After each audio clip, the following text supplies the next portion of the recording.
बिस्मिल्लाहिर्रहमानिर्रहीम। अस्सलाम वालेकुम to everyone. My name is advocate Manna Sharif Mirza और आज मैं जिस हवाले से इंफॉर्मेशन आप लोगों के साथ शेयर करने वाली हूँ वो इंफॉर्मेशन इस हवाले से है कि एक क्वेश्चन भी इस हवाले से पूछा गया था कि मेरी अम्मी की जो प्रॉपर्टी है वो मेरे मामू जान ने 12 साल पहले अपने नाम करवा ली थी, बग़ैर किसी साइन के, थंब इम्प्रेशन के, बग़ैर उनकी रज़ामंदी से उन्होंने क्या किया कि अपने नाम करवा ली। तो अब क्या मैं प्रॉपर्टी वापस ले सकता हूँ अपनी वालदा की, या ये हस्बैंड अगर क्लेम करे कि मेरी वाइफ़ की प्रॉपर्टी है तो मेरी वाइफ़ को प्रॉपर्टी मिलनी चाहिए।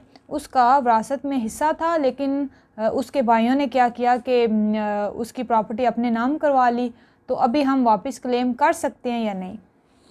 देखें, सबसे पहली बात कि अब होता ही है रूटीन में, अगर देखा जाए तो या शादी से पहले या शादी के बाद अक्सर ऐसा होता है कि जो लड़की के भाई होते हैं या लड़की का वालिद होता है ना, वो जो लड़की की प्रॉपर्टी होती है, प्रॉपर्टी में उसका हिस्सा होता है, वो अपने नाम करवा लेते हैं। मतलब कि अगर भाई हैं उसके तो वो अपने नाम करवा लेंगे कि कल को कोई बंदा हमारी प्रॉपर्टी में आके इंटरफेयर ना करे। वो करते क्या हैं, वो कहते हैं कि हम तुम्हें सामान जहेज़ दे रहे हैं या तुम्हारी शादी करवा रहे हैं, तो यानी कि इस प्रॉपर्टी के बदले में हम तुम्हारी शादी करवा रहे हैं या तुम्हें सामान जहेज़ दे रहे हैं, अब तुम्हारा प्रॉपर्टी में से कोई हिस्सा नहीं है तो तुम साइन वगैरह कर दो, थंब इम्प्रेशन वगैरह लगा दो।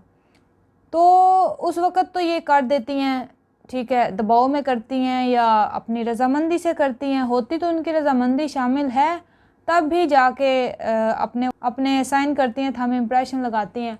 लेकिन जब उनकी शादी हो जाती है ना, तो फिर उनके जो हस्बैंड होते हैं वो कहते हैं कि तुम अपना प्रॉपर्टी में से हिस्सा क्लेम करो, तुम्हारा तो इतना हिस्सा बनता है।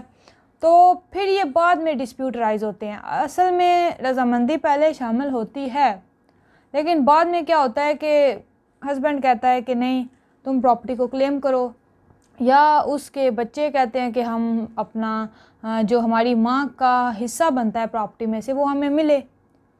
तो अगर तो बग़ैर रज़ामंदी के इनकी वालदा का आप कहें कि उस शेयर उन्होंने भाइयों ने अपने नाम करवा लिया है, वालदा वहाँ पे नहीं गई थी, साइन वगैरह नहीं किए, तो फिर तो केस कोई बनता है। लेकिन अगर अपनी रज़ामंदी से उन्होंने साइन किए, थंब इम्प्रेशन लगाए, अपना हिस्सा बाकायदा तौर पर अपने भाइयों को दे दिया, तो फिर साबित करना होगा।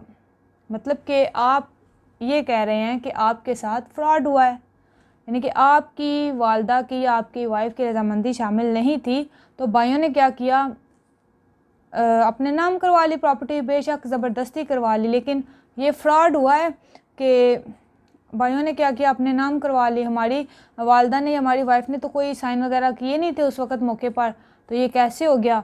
तो ये तो फ्रॉड हुआ है हमारे साथ, हमें तो हिस्सा मिलना चाहिए, हमारी वालदा क्लेम करना चाहती है हिस्सा। तो फिर आपको साबित करना होगा कि वाक़तन आपके साथ फ्रॉड हुआ है। अब कैसे साबित करेंगे? इसके लिए केस फाइल करना पड़ता है, सूट फॉर डिक्लेरेशन, उर्दू में से कहते हैं दावा इस्तकरार हक़। इसमें आपने साबित करना है, वो जो आपकी वाइफ़ है या वालदा है उसने साबित करना होगा कि मैं एक अनपढ़ औरत थी और मैंने साइन वगैरह नहीं किए, ना ही मैंने अंगूठे लगाए हैं, ना ही मैं मौके पर गई थी। तो ये सब कुछ तो मेरे साथ जो हुआ है ये फ्रॉड हुआ है, मैं तो अपना हिस्सा प्रॉपर्टी में से क्लेम करना चाहती हूँ, तो मुझे प्रॉपर्टी में से हिस्सा दिया जाए। तो अगर तो साबित हो गया, ठीक है, तो फिर दावा हो जाएगा डिग्री। लेकिन अगर आप साबित ना कर सके कि आपके साथ फ्रॉड हुआ है तो फिर दावा खारिज हो जाएगा। इसलिए अगर तो वैलिड आपके पास रीज़न है, आपकी वालदा ने साइन वगैरह नहीं थे उस वक़्त किए, मौके पर नहीं गई थी, उसका विरासत में से फिर डेफिनेटली हिस्सा बनता है, उसे मिलेगा। लेकिन अगर अपनी रज़ामंदी के साथ उसने नाम करवा दी थी प्रॉपर्टी, तो अभी जाके फिर अगर साबित आप नहीं कर पाएंगे फ्रॉड को, तो फिर दावा आपका खारिज हो जाएगा। लेकिन इन रूटीन ऐसा होता है कि जब औरतें दावा दायर करती हैं तो दावा डिग्री हो जाता है, उनको फिर प्रॉपर्टी में से हिस्सा मिलता है। इसलिए ये रूटीन के मैटर हैं कि पहले बहनें अपने भाइयों के नाम प्रॉपर्टी लिखवा देती हैं, करवा देती हैं, लेकिन बाद में फिर वो उनके हस्बैंड और उनके बेटे जो हैं वो आके हिस्सा क्लेम करना शुरू कर देते हैं। तो अगर आपके साथ फ्रॉड हुआ है, आपकी वालिदा ने साइन वगैरह नहीं किए, थंब इम्प्रेशन नहीं लगाया या मौके पर नहीं गई, उन्होंने प्रॉपर्टी अपने भाइयों के नाम नहीं करवाई, तो फ्रॉड हुआ है अगर उनके साथ, तो दावा दायर करें, वो आपके हक़ में डिग्री होगा और आपको यानी कि आपकी वालिदा को और आपकी वाइफ को प्रॉपर्टी में से हिस्सा मिलेगा। तो उम्मीद करती हूँ कि मेरी आज की वीडियो आपको पसंद आई होगी। Thank you very much. अस्सलाम वालेकुम।